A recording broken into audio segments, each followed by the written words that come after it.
Time, gentlemen, please. Now, there's a thing that puts the chill down most people's spines. Maybe not so much now, but it used to quite a lot. There was a time when we used to have licensing laws that meant we had to leave the pub at 12 o'clock in the afternoon and not come back until 7 o'clock in the evening. And then from 7 o'clock in the evening, we could only drink until 10. Then we had to leave again, which is possibly why we like to drink a lot in short spaces of time. But there's that time again. Yeah, time. It's about time. This is all about time. You got time for this? Interesting subject. You can make it, you can spend it, you can lose it, you can find it. You can do anything with it, really. But what is it? So before we go any further, let's make the introductions, shall we? And we'll start with Mary. Well, I'm Mary Corbett. I am a coach who likes to give people a lot of their time back. I love when people are very busy. I work on giving them strategies to get their time back. Wonderful. Ruby. Looking forward to this evening. Tanys. I'm Tanys Coughlan from Twillo Lifestyle Community, Twillo Lifestyle Academy. And I like to help people with time too, in a sense, time travel. We do astral travel and all of that stuff, fun stuff.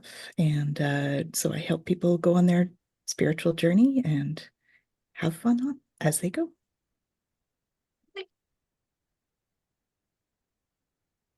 Sorry, was that me? Yes, you're the Hello. only Willie here. Sorry, I didn't catch it. Yeah. It's an age thing, it's my hearing. Sorry, I'm Willie Nicol, the cocktail coach. I help men develop professionally and personally through mindset change. So I help them regain their life, get their mojo back, and have some fun while doing it. That sounds like a good time. Jennifer. Hi, I'm Jennifer Jurkofsky with My Holistic Self, and I'm also an instructor practitioner with Twillo Lifestyle. And I also work with time in a very different way.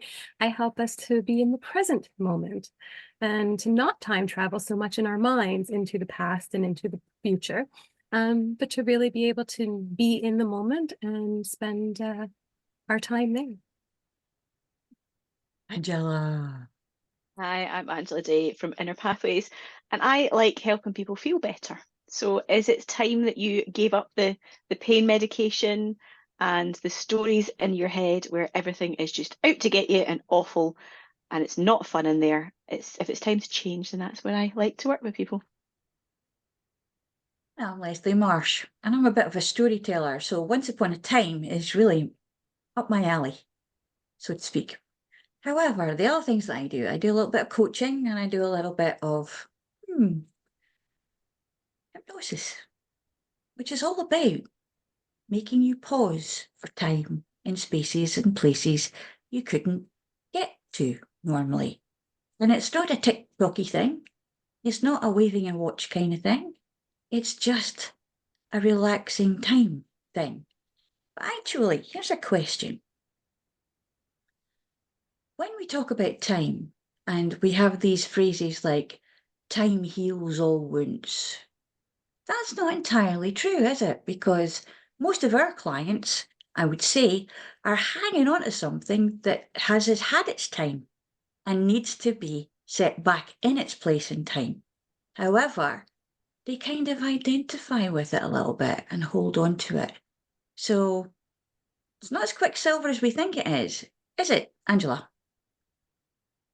I think it's one of those ones that we carry around that baggage because we identify with it. It's part of our identity. It's part of our label.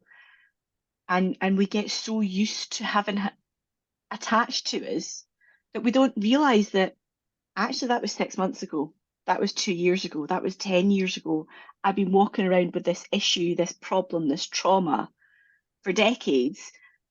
And I didn't realize it's been that long. And we tend to forget that aspect.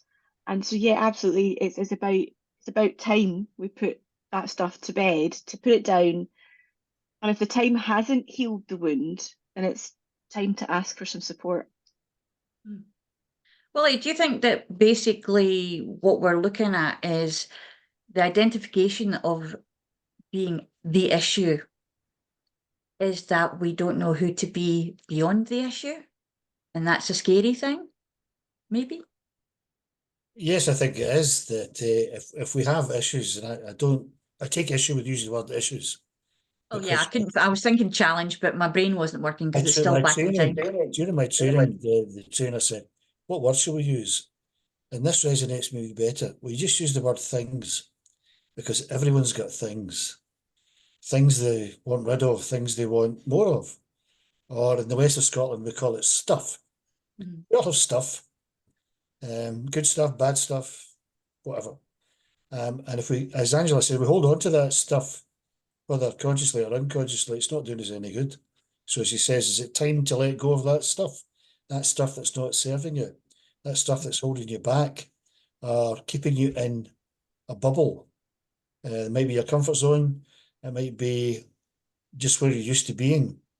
But the $64,000 question for me is it helping? Is it not? Is it time to change?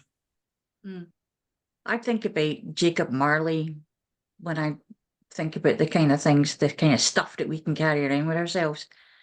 And when we say baggage, we really, really mean baggage because it's a heavy thing to carry, isn't it, Jennifer? Oh, most definitely. And sometimes the fear of actually putting it down is what stops us. It's not because we want to carry it or we want to still have it anymore, but the time that it might take to actually go, what is this? And does it serve me? And do I want it anymore? You know, as Willie's talking about stuff, the image that came to me is, you know, the junk drawer that we all have somewhere in our home, right? And how much, you know, is in there that we don't even know what it is anymore, but it's taking up space that could be used for something else. But none of us want to go and clean it out or address it or look at it or see what's there, see what could be useful, see what we need to get rid of. Right. And that's what we do with all of our stuff. Yeah, I don't know about anybody else, but when I go into the junk drawer, which actually has exploded all over the living room at the moment, it's a case of, oh, I didn't remember that was there. What did I have that for? It looks useful. Maybe I'll keep it. Mary. I think there's an interesting experience in this idea of us holding on to things. It's almost like it becomes part of who we identify as. And I had a recent experience where somebody broke some bones and their daughter said to them, well, I hope you don't make this your personality now. Mm. And I thought it was a really useful description of everything is going to be about the accident, before the accident, after the accident, defined by the accident, what I can do, what I can't do. And I just thought it was a real thing. There is a sense in which we're carrying stuff and holding on to stuff. We integrate it into our sense of identity. And I would have one or two people, one person in particular, and they had a very mild stroke, say 2 years, it's almost 2 years ago now. I've yet to have a phone call where the stroke is not mentioned. It is fully integrated into their personality at this stage. And I think that's what we do with a lot of this time and this holding on to stuff over time. We integrate it into our identity. And I think that's where it gets all enmeshed. It can be wonderful to clear away this stuff. Tanys, would it be perhaps something to do with enmeshing it in the stages of our lives in that I was this before then and I've lost that now? How, it's not that I don't want to get it back, but can I get it back because I'm different now? It's very Alice in Wonderland. I can't be who I was yesterday because I'm the different person now. Well, we're never really the same person 2 days in a row. So we're always integrating new information. So anytime we bring new information on, we're changing a small piece of ourselves. So it's ironic because we all think that, change is scary, but we do it all the time. Every day we learn something and we might change something. Different rates, of course, depending on who you are. But sometimes also the stuff is stuck in your energy field. And so it's difficult to put it down.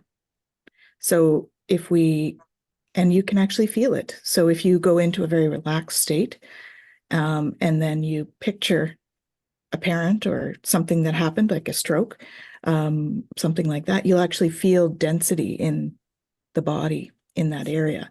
And so that integration is not just in the emotional and learning integration, it's actually deep into the body and the energy of the body as well. So, you know, we've got techniques that will help release that piece as well. It's like we always think about when you have something like the stroke, how can we work through it? We need to work through it in the body, in the mind and emotion, and in the energy field. That's how you start to clear that stuff, but it does get integrated for sure. It takes time to release. Yeah, it's also about taking the time to understand that it is transient. It is something that is transient, and that time passes, and you can pass with that time into another stage of being. And it's also this idea that I think sometimes it makes people feel more interesting, and they get used to telling the story, and they get attention when they're telling the story. Particularly, you know, it could be a tissue of issues, because basically you know, sniffle on the tissue, it's not a tissue anymore. And it's that breaking of that moment. And it's just a moment of breaking through that will change something. However, occasionally people will circle back. And it's all got to do with the fact that we have to make them realize that time is a construct. And all you have to do is think about when you're having a great time, it goes so fast. It's like, boom, it's gone. When you are bored out of your nut, or somebody is really, really pissing you off, it is going to take ages. And it's all got to do with the way we look at things. So it's how we're perceiving ourselves in the space and time. So Erickson was very good at the spaces between the spaces, right, Angela? I must admit, I'm not sure. It's been that long since I've looked at Erickson's work. But yeah, I get what you're talking about. It's the pauses, isn't it? It's those silences. Yeah. And yeah, there's magic in the silence, because that's when you've got the time to think.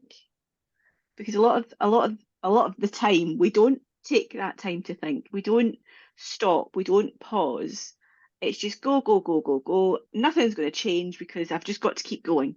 And if I stop, something's going to go wrong. But when you do take that stop, when you do take that pause, things can become a lot clearer, or the noises in your head could become a lot louder.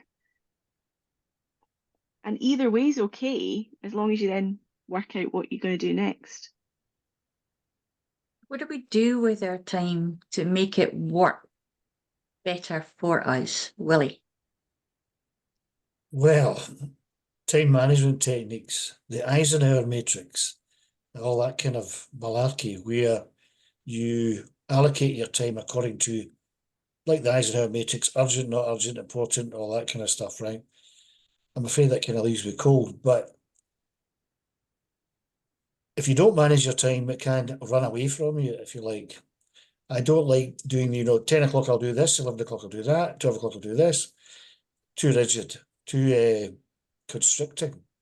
But I have to subscribe to there's a happy medium or a balance between fixating on the time or your management of time and sitting watching Netflix all day.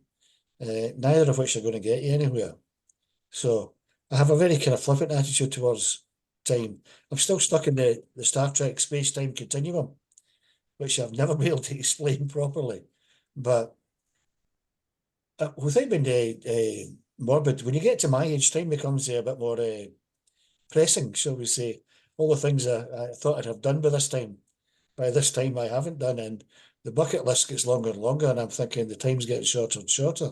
So one thing I say to clients is, time is finite. The time on the planet is finite.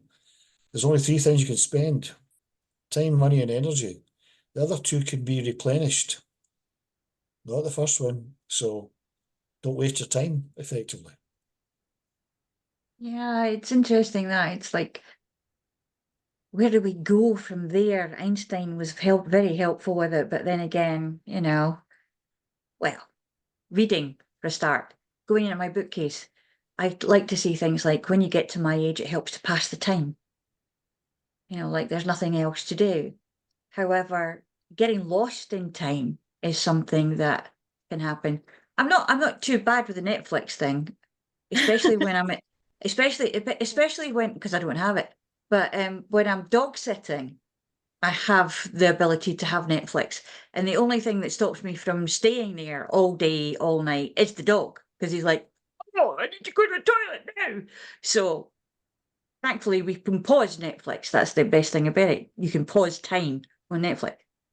But do we understand that going too far ahead of ourselves is actually bad for us, Tanys?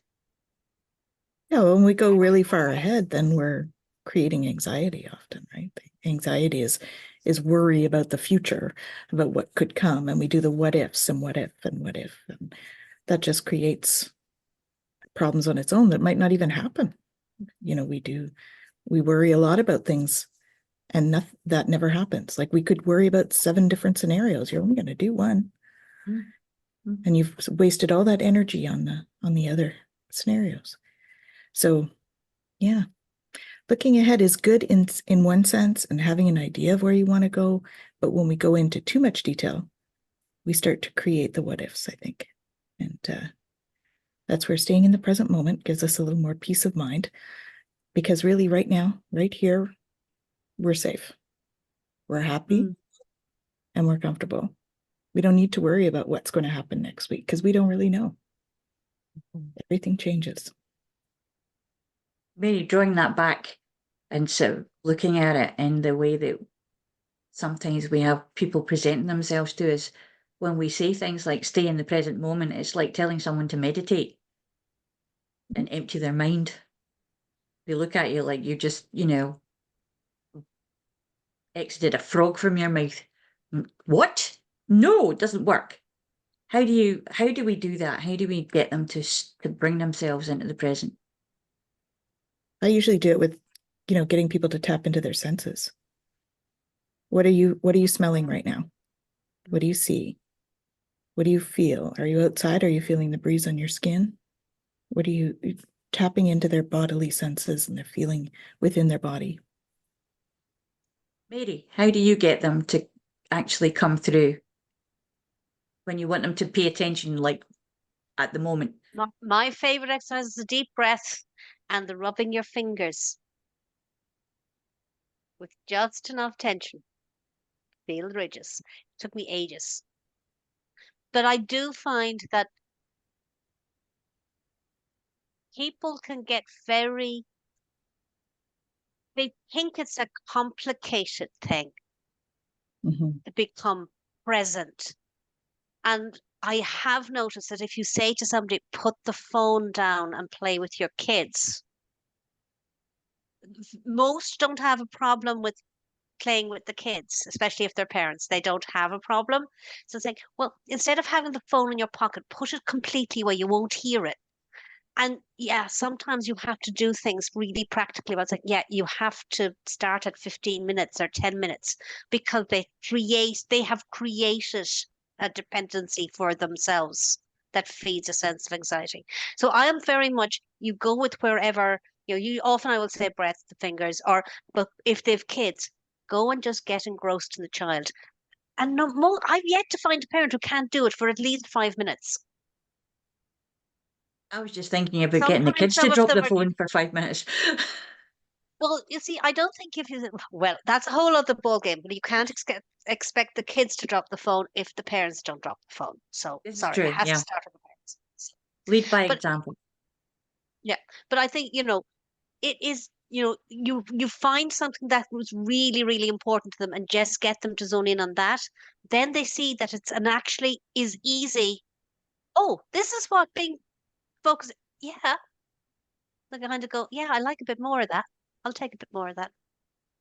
It's interesting how, it's interesting how we forget to remember how it was before, because some of us actually remember what it was like before mobile phones actually said, ping, it's time to answer me now. It's time to look at me now. It's time to scroll because I'm going to give you a dopamine hit right now for answering me because I'm going to show you some little cat doing something really funny. Jennifer. Yeah, it's so interesting. it's funny, right? Because Willie was talking about like the space-time continuum. And what came to mind for me is, you know, how we often are not in a continuum, even though we think that time is linear. We end up like Doctor Who. We're traveling all over the place in our mind. Yeah. We're not staying, you know, in one place at all.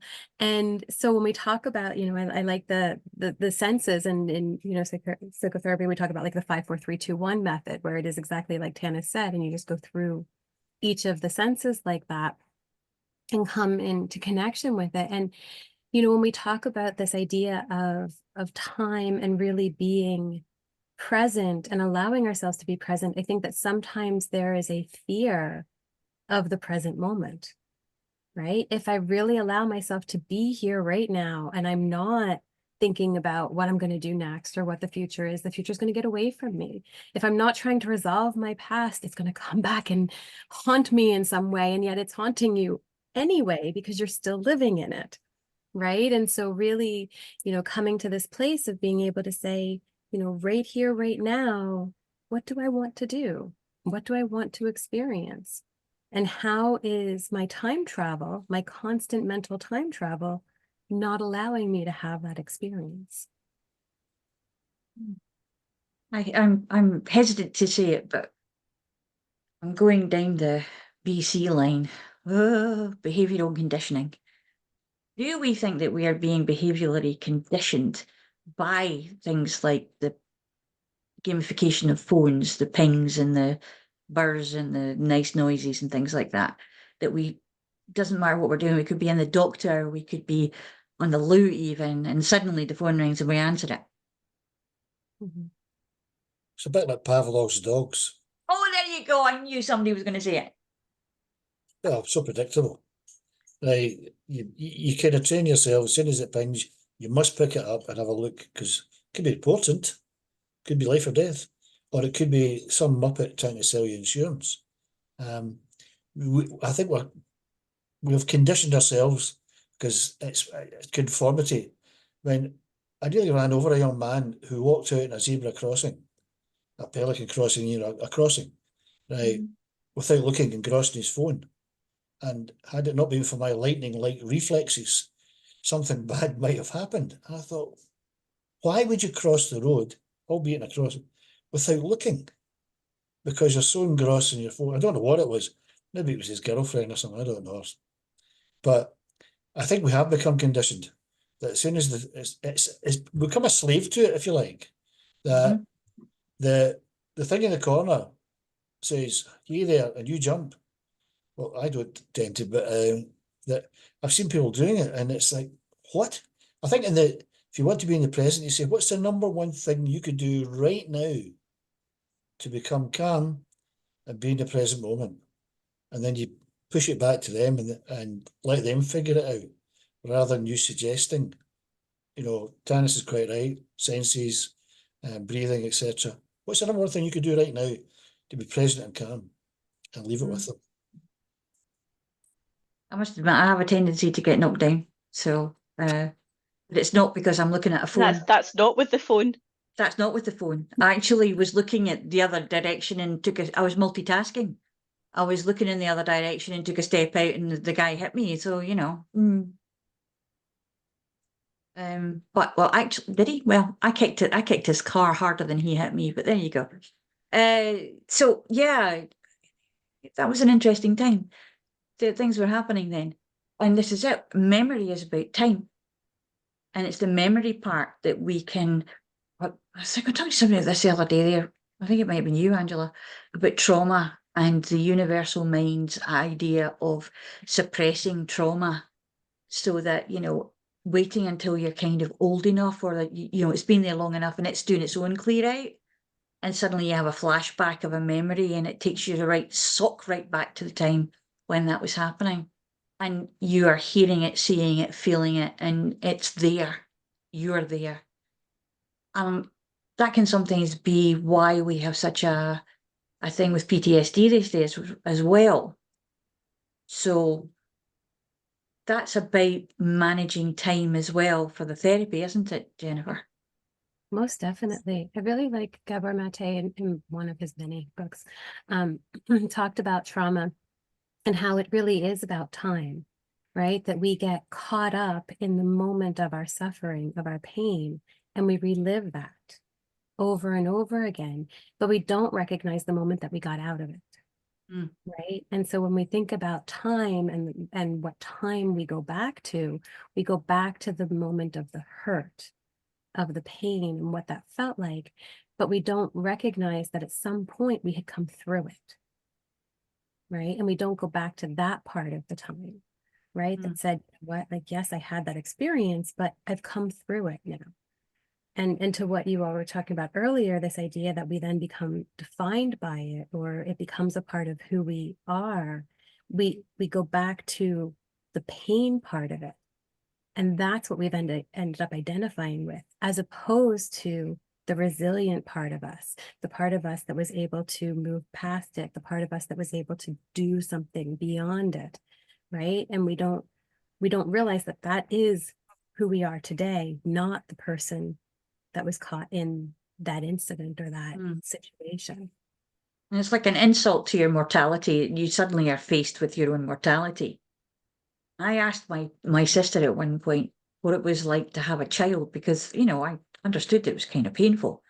And, you know, having seen and heard, my auntie went through all 7 of her births in great detail with me at one point.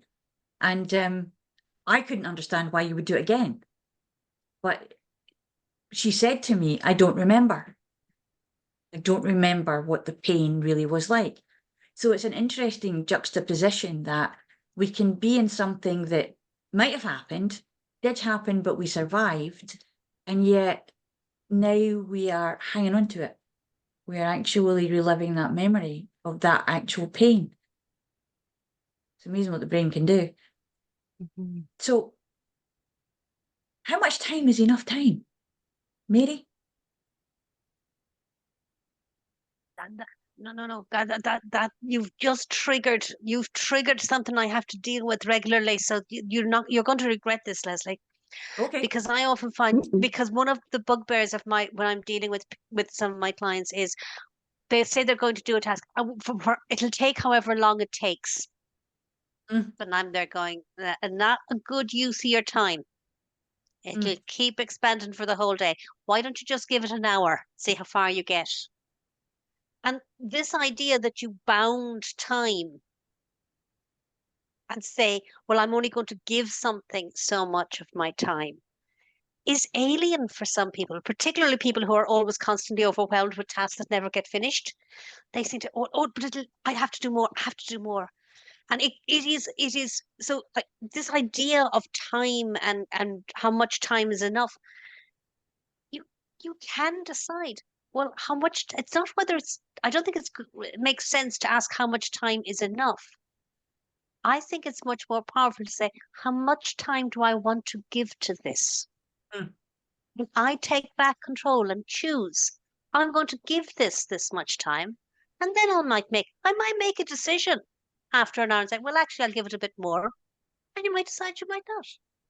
It's okay. But I think the thinking that time, something, a task, or somebody else's needs determines the amount of time that I invest and I give, that's not my favorite place to be. I much prefer to choose how much time I give of myself to others. You kind of hit the nail on the head there with the never-ending to-do list. I sometimes prefer to have the have-done list instead, because it's an achievement. Yeah. It's all done. It's all done. Did that, been there, done that, finished it. Bye-bye. Good night, Vienna. Oh, you could have a not to-do list. Oh, yeah. No, that could be even longer. I'm not doing That that. would be too long. And that goes into is this important, urgent, etc., etc. I often wonder, when you say things like, how much time will I need to get this accomplished? It's my experience that I set to do something and it always takes twice as long as I thought it would. Oh, yeah. Well, it's building IKEA furniture or writing a blog or whatever it is. Like, well, that'll take X amount of time. And it's always 2x. So I've now learned to kind of put aside 2x rather than become frustrated at not getting it finished within the time frame that I assumed would be required. Now, Angela, I think that you're really good at harnessing time. So how do you do that? I'm curious what you mean as to you think I'm good at harnessing it. Oh my goodness, you can get so much done in a day. Unbelievable. It depends. So it might look like I'm doing loads, but then I don't necessarily feel like I am. So it's all that perception thing again. Yeah. So just because you look at what I do, and it might be the techie stuff because you know you're not a fan of it, and I usually don't have an issue with it. So something that might only take me 5 minutes to do, you might be sitting there for 2 hours. Just because it's not in your zone of genius or whatever you want to call it. So while I you're like sitting there going, that. you've achieved all this stuff. Was it, well, actually it took me 5 minutes. So I think we've also got to remember not to compare ourselves to other people. So what I can do in a day on that topic is going to be different than what you can do. But then there'll be something else that you'll do that you'll just whiz through and it'll be done. And I'll potentially be still sitting there looking at a blank sheet of paper.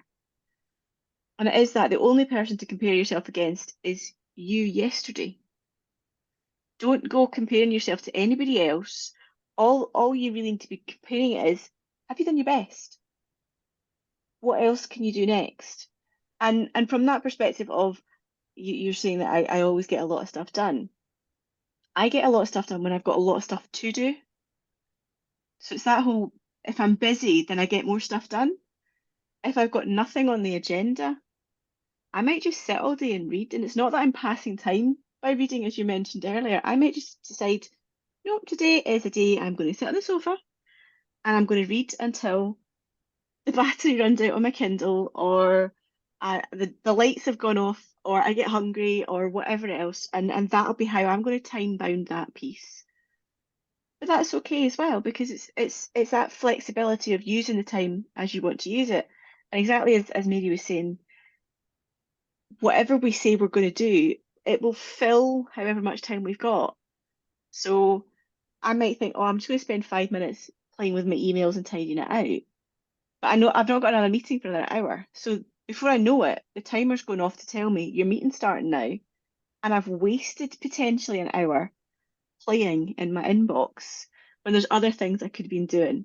But because I had an hour, I've used the hour without taking that point of, as you said, like on that point to pause and think, how do I want to spend this hour? Because once that hour's gone, it's gone. Exactly as Willie was saying, we don't get another hour because we've wasted it, or because we've used it on something that we didn't realise we were going to use it, scrolling through reels, or as you mentioned, the Netflix thing. It's that making sure we're taking that moment to choose, what am I going to do with the next hour? Sometimes it's like procrastination, though. It's keeping time at bay in some way by procrastinating. I'll do it. I'll do it in a minute. I'll do it tomorrow. I'll do it next week. I'll do it. Then that's sometime. that time to have a question to say, why am I putting it off? What's my reasoning for putting it off? Am I putting it off because it doesn't need to be done and someone else has told me to put it on my to-do list and it's not relevant to me? Is it because it's that perception that it's going to be really hard? Is it the perception I'm not going to enjoy doing that, or it's going to be really, really difficult? But then again, when you look at past experiences of those tasks that are horrible and really difficult, you got through them before. You'll get through them again. Where's the reluctance coming from? And absolutely, it might be the procrastination just because you need a rest, and your body's procrastinating because you need a rest. I tend to know when I'm procrastinating really badly because then I do housework. Yes. So, and that's the only time that I do housework, which is probably why I've been lost in the bookshelf for the last 3 days. I don't know why I'm procrastinating and what I'm procrastinating for, but it's there somewhere. I'll find it. Probably in a book. So, but that again comes back to the idea of running too far ahead of ourselves in time, doesn't it, Jennifer? Most definitely. And it's interesting too, right? Like as we were saying about, comparing ourselves and all of that. And we do that so often. But I think that it's even important to be mindful of comparing ourselves to ourselves. Because what I have capacity for today, I might not have capacity for tomorrow. And what I'm facing today might not be the same as what I'm facing tomorrow or what I faced yesterday, right? Yesterday might have been a perfectly beautiful day with no troubles and no issues. And I had all of my resources available to me. And then last night, I might have had a really bad night's sleep. And it might be a rough day, and the kids might be fighting, and there might be issues going on. And now I'm up against all of this other stuff. My capacity has changed, and my circumstance has changed. I had a friend, and we used to always joke and, say, "How you doing today?" "I'm level 5. Didn't matter what was going on around us. I'm at level 5. But what changed is I'm at 5 out of 5. I'm at 5 out of 50. I'm at 5 out of 500, right? And so we recognize that we do the best we can do at any given moment with the time that we have and the resources that we have and the understanding we have in that moment, but that changes and that everything around us changes. So as long as we can honor what's within us, all of the rest of it's going to be okay. And we can give ourselves the grace and compassion we need to be kind to ourselves when it's a 5 out of 500 day. And to pat ourselves on the back and reward ourselves when it's a 5 out of 5 day. And to be okay with all of that and everything in between. It's interesting because it's a good idea to give yourself a break, right? Cut yourself some slack. Oh, I wasted that time there not getting that thing done. Oh, that's not going well, or I'm having a crap day, or whatever it is. Take a pause and say, you know what? Give yourself a break. Be kind to yourself. If it's not going well, don't continue to beat yourself up when you've not achieved what you set out to achieve, or it's taken longer than it should have done in your head. Just kick back and say, you know what? As Angela said, I might be having a book day, or I might be having a Netflix day, or whatever it is. Within reason, obviously, you've still got to go and earn a crust, as it were. But beating yourself up for not using your time profitably is a waste of time. If I make some metaphors there. Like worrying is a waste of time. When did worrying ever make a situation better? And I remember that I forgot about that because I worried. And then I remembered, worrying's a waste of time, Willie. So why do it? Yes, we still worry. But if we can get that concept in our head, worrying is a waste of time. It's a waste of energy. It's a waste of everything, actually. Right? When you could be doing something else, like watching Netflix, for us. But anyway, I digress. Worrying is a waste of time. And we do waste time. I waste time. Every waste time. Right? And then we beat ourselves up for wasting time. And then that just leads the rocky road to nothing gets done. I think it's also important that when we give ourselves a break and we do forgive ourselves and we just understand that we were working with the resources we had at the time. And those resources might be more later, or they might be even less later, or even just it's not important anymore. As a wise person once said, what's going to happen in 100 years? How bad is it going to be in 100 years that you stubbed your toe in the bedpost this morning? Nobody's going to pay any attention to that. So again, it's got to do with how much time we spend in the past, as well as how much time we spend in the future. Because a lot of the worrying, it's like fly fishing. Oh, here's one coming. It's like fly fishing. When you cast that fly fish out, you're not entirely always doing it to catch a fish. You're doing it to test your arm, to test your aim, and then maybe flick in the water to make the fish see, oh, hang on a minute, did I see something there? That looks like good food. Maybe I'll go for that. But again, it's a learning process, isn't it, Tanys? For sure. And I think it's important for us to learn about where our limits are at any given time. Where are we feeling tired or exhausted because we have been doing too much? And those are the days the Netflix days come in handy. And that's not a waste of time then. That is just giving ourselves what we need in that moment. So it's important to check in with ourselves, I think, regularly and say, so what do I need right now? What does my body need? What does my energy need? What does my mind need? What do my emotions need? Right? And then we give ourselves what we need. That's that self-care piece. So I don't think that self-care is a waste of time. ever. No. And I think But then you feel guilty for not having done something, and the guilt overtakes the time wasting thing. I should have done that. I only worked 10 hours today. I should have worked 12 and so on. I'm going to try and get this right. Worry is a waste of time, right? it is. Today is, wait a minute, I get this right. Today is a yesterday you worried about them. Somebody help me here. A today well lived.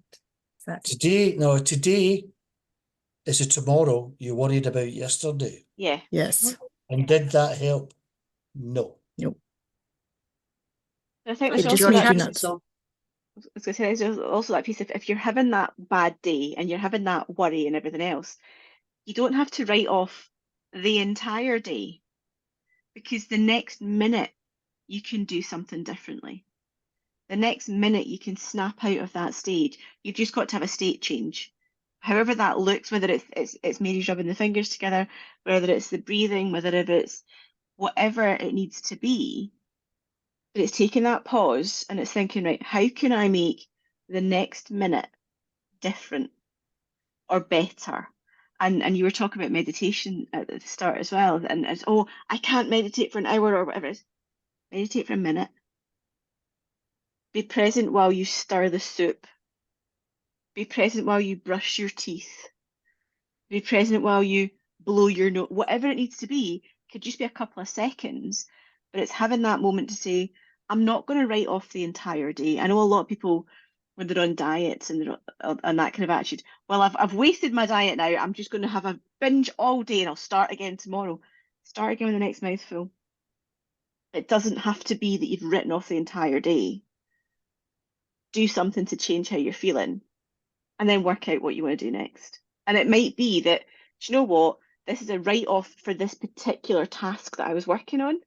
So I am going to sit on the sofa and recharge my batteries by watching Netflix, by meditating if that's something you can do, by going for a walk, whatever it needs to be.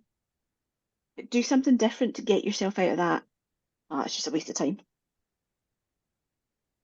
Mary, would you say that learning to say no is quite important in this? Oh, well, I spend a lot of time teaching people how to say no without using the word no, because they're struggling with the word no.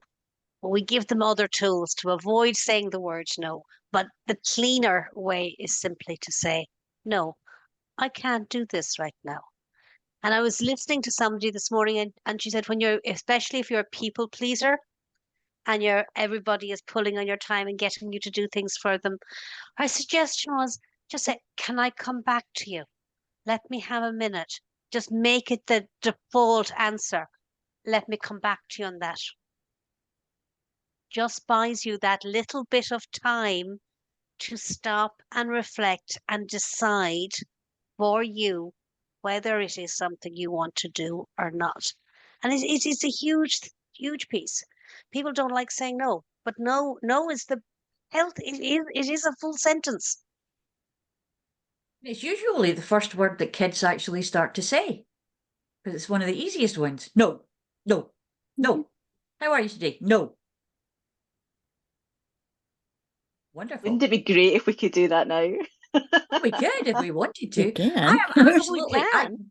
One of the Mightn't best have things I many ever friends. saw in Friends was Phoebe when she just would say no because I don't want to. And I think that's great. And of course, because it's a copy entirely, in The Big Bang, Sheldon would say no because that doesn't sound like it would be something I would be interested in. But interestingly, so Mary's comment is no is the complete sentence. In both of your examples, Leslie, you've then gone and qualified the statement. No. Just no. Well, I just We said do no. feel we need to qualify our responses, don't we? A lot of times we feel that way. Yep. Yeah. I think it's kind of inbred politeness. No, then because I'm too busy at the time. I've got 10 other tasks to do. You feel kind of obliged to qualify the no, to soften the blow, as it were, as opposed to, can you do this? No. And it's kind of left hanging, and it can be a wee bit well, not embarrassing, but the ability to say no and then qualify in a nice way, in an explanatory way, where the other person, oh, right, I understand now. Yeah, okay, fair dues. But I think just no being the complete sentence, certainly in the area where I come from, it could lead to physical violence. So I think qualification of your no is always a good idea. I think that's what I meant when Lizzie was saying the kids do it and why can't we do it? It's that it doesn't feel like the socially acceptable or societal norm to just stop at no. When we Yeah, think there always about has to be a reason. like where we're at now, right? Even just talking about the phones and how you guys were talking about, you know, the idea that we're at everybody's beck and call now, right? And being able to just say a no enough to honor yourself above what everybody else is expecting of you or wants of you, right? To be able to just not even have to respond immediately. Right? Like you were talking about remembering a day. I remember if I wanted to meet or hang out with a friend, I had to call them. And if they didn't answer, I had to call somebody else. And I had to call somebody else until I found a friend who was actually home and could play. And if a friend called me when I was out, I didn't even know it because that was before answering machines, right? Like you just went with it, and whatever was available in the moment was in the moment. And we had much more permission to be in the moment with ourselves, with what we wanted, because we weren't at the beck and call of everybody who has instant access to us all the time, right? And so no has changed over the years, because before you just didn't answer the phone or you just went out and you didn't have to tell anybody anything or justify anything. And now all of a sudden people think that they have instant access to all of our time and all of our energy. And it's okay to set a boundary there and to say no and to honor our time for ourselves. And I think that it's time to say no, that we know time, that we have no time left. And then, you know, if you think about that word, there might be a K in front of one of those no's and a W at the end. So if you know how to say no and mean it, it can save you a lot of time. It can also save you a lot of things, stuff that might be keeping you back from using your time in a way that you would really like to use it. It can also be something that remembering the resources that we have and remembering that we may have forgotten we had them. It wasn't that we never had them. They were always there. It's just that sometimes we get wrapped up in time and we forget to remember how to be a little bit less time consumed and be able to spend our time more happily for ourselves